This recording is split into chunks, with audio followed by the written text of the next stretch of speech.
Hello दोस्तों, नमस्कार। मेरा नाम है रोहित कुमार। आप सभी का स्वागत है हमारे यूट्यूब चैनल पे। कक्षा 11 के लिए मैथमेटिक्स पढ़ा रहे हैं अरिहंत की किताब से, और अध्याय नंबर 7 शुरू करना है आज।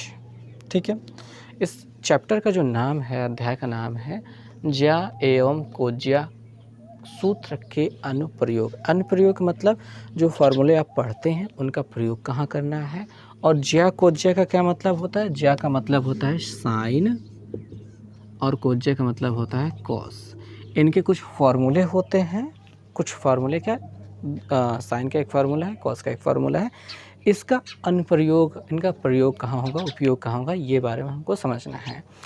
तो उसके बारे में समझने के लिए पहले हमको पता होना चाहिए कि इनका प्रयोग, इनका जो फार्मूला होता है वो बनता कहाँ है। तो इनका फार्मूला बनता है एक त्रिभुज में। कहाँ पे? एक त्रिभुज में। 3 भुजाओं से घिरी बंद आकृति को त्रिभुज कहते हैं। ये एक त्रिभुज हो गया। यहाँ पे इसकी भुजा कोण ABC हो गया है। अब ध्यान से समझेंगे। कोण ए के सम्मुख भुजा पहचाननी नहीं आती ना जिनको, उनके लिए बता देता है। सम्मुख भुजा समझो, इस कोण के सामने वाली भुजा, ये कोण जिन दो भुजाओं से बना है उसको छोड़कर सामने वाली जो भुजा होती है उसको सम्मुख भुजा कहते हैं। समझ में आ गई बात? तो ए का सम्मुख भुजा ये जो होगा वो स्मॉल एस दिखाते हैं, बी के सामने वाले को स्मॉल बी से, सी के सामने वाले को स्मॉल सी से, ये हमेशा दिखाते हैं। ठीक है। कैपिटल ए लिख दिया गया मतलब कोण की बात कर रहे हैं, स्मॉल ए लिख दिया है मतलब ए के सामने वाले भुजा की बात कर रहे हैं। ये हो गई बातें। क्या इतनी बातें क्लियर हो गई? सही है। ये चीज़ें हो जाने के बाद और कुछ करना चाहेंगे? हाँ ठीक है। अब आ जाते हैं और भी चीज़ों पे। जो भी बुक में दिया गया है फार्मूला, जो नियम दिए गए हैं, जो परिभाषाएं दी गई हैं आपको पहले ही पेज पे, ये हम आपको बता रहे हैं बारी बारी से। तो शुरू का एक हिस्सा हमने आपको समझा दिया। अब बताना है कि त्रिभुज के क्षेत्रफल को दिखाते कैसे। ये सारी चीज़ें देख लिया। तो त्रिभुज का अगर कभी क्षेत्रफल दिखाना हो तो उसके लिए ये वाला चित्र बना देना। ये दर्शाता है कि त्रिभुज का क्षेत्रफल है। और परिमाप दर्शाना हो तो परिमाप का सिंबल हो जाता है एस। ऐसा हो गया। ठीक है। ये चीज़ें समझ में आ गई। उसके बाद जो इसमें महत्वपूर्ण परिणाम दिए गए हैं उसमें पहला नियम ये कहा गया है कि त्रिभुज के तीनों अंतःकोणों का योगफल 180 अंश होता है। ये आपको भली प्रकार पहले से पता होगा कि इन तीनों जनों का योगफल 180 अंश होता है। अर्थात कोण ए प्लस कोण बी प्लस कोण सी बराबर 180 अंश होता है। ये आप जानते हैं। दूसरा महत्वपूर्ण बात की गई है कि बड़े कोण के सम्मुख भुजा बड़ी होती है, और ठीक है, बड़े भुजा के सम्मुख कोण बड़ा होता है। अर्थात एक कोई तिरछा सा मतलब ऐसा त्रिभुज बनाते हैं। अब देखेंगे इसमें सबसे बड़ी भुजा ये वाली दिखाई दे रही है तो उसके सामने वाला कोण भी सबसे बड़ा है। ये कोण सबसे छोटा है तो इसके सामने की भुजा सबसे छोटी है। तो नियम यही होता है कि सबसे बड़े कोण के सम्मुख भुजा सबसे बड़ी होती है और सबसे छोटे कोण के सम्मुख भुजा सबसे छोटी होती है। इसी का उल्टा, सबसे बड़ी भुजा के सामने वाला कोण सबसे बड़ा, सबसे छोटी भुजा के सामने वाला कोण सबसे छोटा। तो तीसरा जो नियम है वो यही बताता है कि सबसे छोटी भुजा के सामने का कोण सबसे छोटा होता है। चौथा नियम है कि किन्हीं भी दो भुजाओं का योगफल हमेशा तीसरी भुजा से बड़ा होता है। इसका अर्थ ये होता है कि अगर हम ए और बी को जोड़ेंगे तो हमेशा सी से बड़ा रहेगा, बी और सी को जोड़ेंगे तो हमेशा ए से बड़ा रहेगा, ए और सी को जोड़ेंगे तो हमेशा वो बी से बड़ा रहेगा। आपको जब छोटी क्लास में थे तो एक प्रश्न आया करता था, जब त्रिभुज पहले बार इंट्रोड्यूस हुआ था आपसे तो उसमें पूछा जाता था कि बताए भैया ये भुजाएं दे रहे हैं, आप बताओ इनसे त्रिभुज बनेगा कि नहीं। मैं आपको दे देता हूँ कि 3, 2 और 5 ये भुजाएं दी गई हैं, बताओ इनसे त्रिभुज बनेगा कि नहीं। तो आप देखेंगे कि 3 और 2 को जोड़ने पे क्या हो जा रहा है, 5। हम यहाँ पे नियम पढ़ चुके हैं कि दो भुजाओं का योगफल हमेशा तीसरी भुजा से बड़ा ही होना चाहिए, बराबर या छोटा नहीं चलेगा। तो इन दोनों को जोड़ने पर 5 हो गया जो कि 5 के बराबर है। ऐसी स्थिति में हम कहेंगे कि इससे त्रिभुज नहीं बनेगा। और हर स्थिति में बनना चाहिए, ऐसा नहीं कि एक स्थिति में बन गया तो मतलब काम चल जाएगा। देखिए आप कहेंगे कि 5 2 7, 7 तो 3 से बड़ा है, 5 3 8 वो तो 2 से बड़ा है, लेकिन बबुआ ये भी देखना पड़ता है 3 2 5 वो 5 के बराबर हो गया है। किसी भी एक कंडीशन में अगर बराबर या छोटा पड़ जाए तो त्रिभुज नहीं बनेगा। हर एक स्थिति में बड़ा ही होना चाहिए दो भुजाओं का योग। ये नियम हो गया। अच्छा, इसका परिमाप ओके, 1 मिनट। सॉरी, एक गलती और बहुत भारी पड़ गई। परिमाप 2s होता है। s से इसके अर्ध परिमाप को दिखाया जाता है, अर्ध परिमाप को दर्शाया जाता है। s बराबर होता है a प्लस बी प्लस सी बटा 2। ये आपने याद किया होगा हीरोन का सूत्र, जब त्रिभुज का क्षेत्रफल निकालने लगे थे। डेल्टा बराबर s minus a, s minus B और s माइनस सी, जब ये किया था तब। अर्ध परिमाप को 2s से दिखाया जाता है या फिर सरकमफ्रेंस c से भी रिप्रेजेंट कर देते हैं। वो बात की बात है भैया, जब मन कहेगा तब करेंगे, अभी तो छोड़ देते हैं इसको। 2s रहेगा। थोड़ी सी गलती हो गई थी, सॉरी, अभी सुधार लिया गया है। अब बात कर लेते हैं ज्या सूत्र की और फिर कोज्या सूत्र की भी बात करेंगे। ठीक है, ज्या सूत्र की बात करें तो साइन सूत्र जो होता है वो इसी त्रिभुज पे लगेगा भाई अपने। ठीक है, इन नियमों को हटाते हैं और उसके बाद फिर बताते हैं। इसी त्रिभुज पे हम समझेंगे बातों को। ठीक है, तो जो ज्या सूत्र होता है, ज्या सूत्र यानी साइन सूत्र हम कहेंगे तो ज़्यादा अच्छा रहेगा। साइन सूत्र या फिर साइन फार्मूला। फार्मूला की स्पेलिंग क्या होती है भाई? अच्छा, याद क्या आया, नकल किया। साइन फार्मूला इसके बराबर होता है साइन ए, ये वाला कोण, बटे इसके सामने की भुजा, बराबर साइन बी, ये वाला कोण, बटे इसके सामने की भुजा, बराबर साइन सी, ये वाला कोण, बटे इसके सामने की भुजा। ये होता है अपना साइन फार्मूला। ठीक है, ये होता है अपना साइन फार्मूला। अब इस फार्मूले को उल्टा भी करके देखा जा सकता है कि आप a बटे साइन ए कह दें, बराबर b बटे साइन b कह दीजिए, बराबर c बटे साइन c कह दीजिए। कोई तकलीफ़ की बात नहीं है। ओके, तो ये साइन फार्मूला हो गया। अब इस फार्मूले का निगमन भी दिया गया है, पर निगमन पे हम उतना ध्यान अभी नहीं देंगे। फिर जब ज़रूरत लगेगी तब निगमन को देखेंगे। फ़िलहाल हम इसका अनुप्रयोग देखेंगे।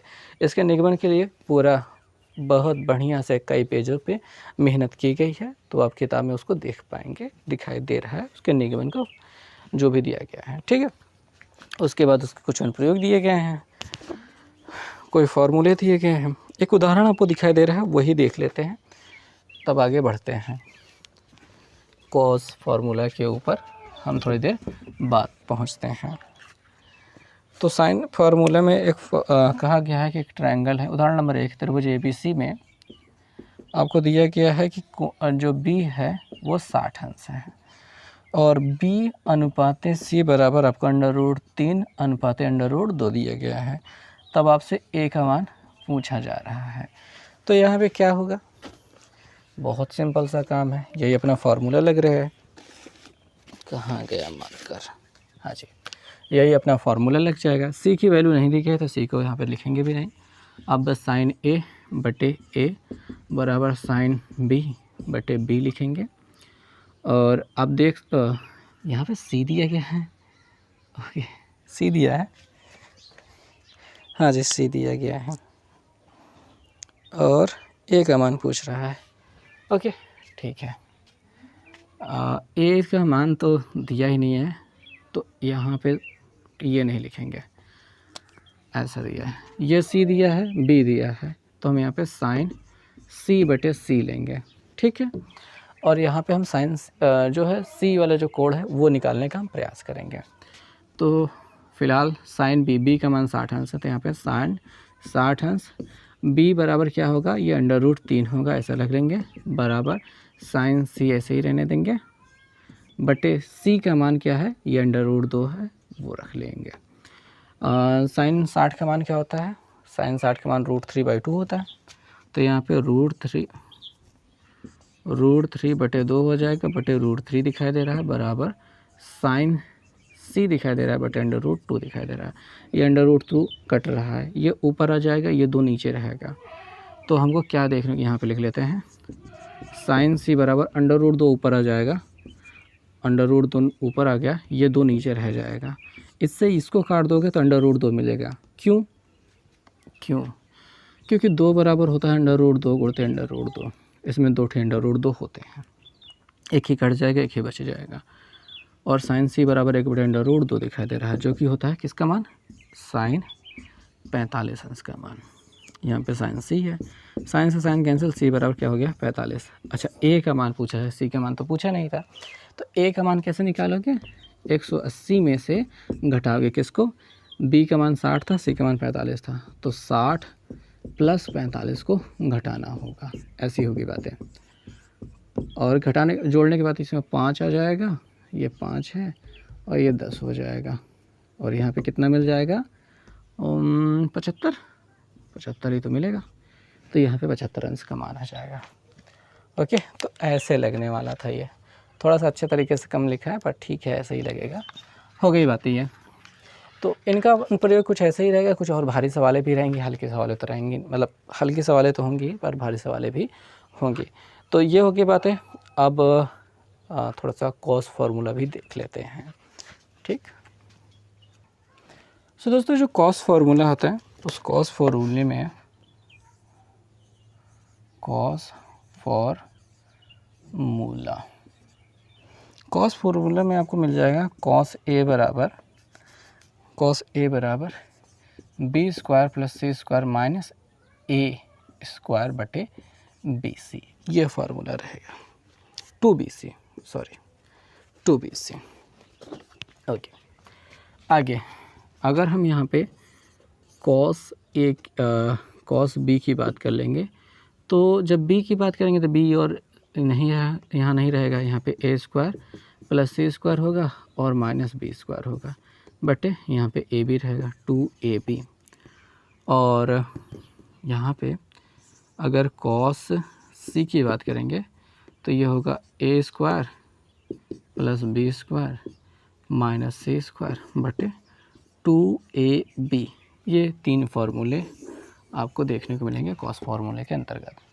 अच्छा, इन्हीं चीज़ों को थोड़ा सा चेंज करके लिखा भी गया है। किस प्रकार से लिखा गया है वो दिखाते हैं। इसका इधर गुणा करा दिया गया है,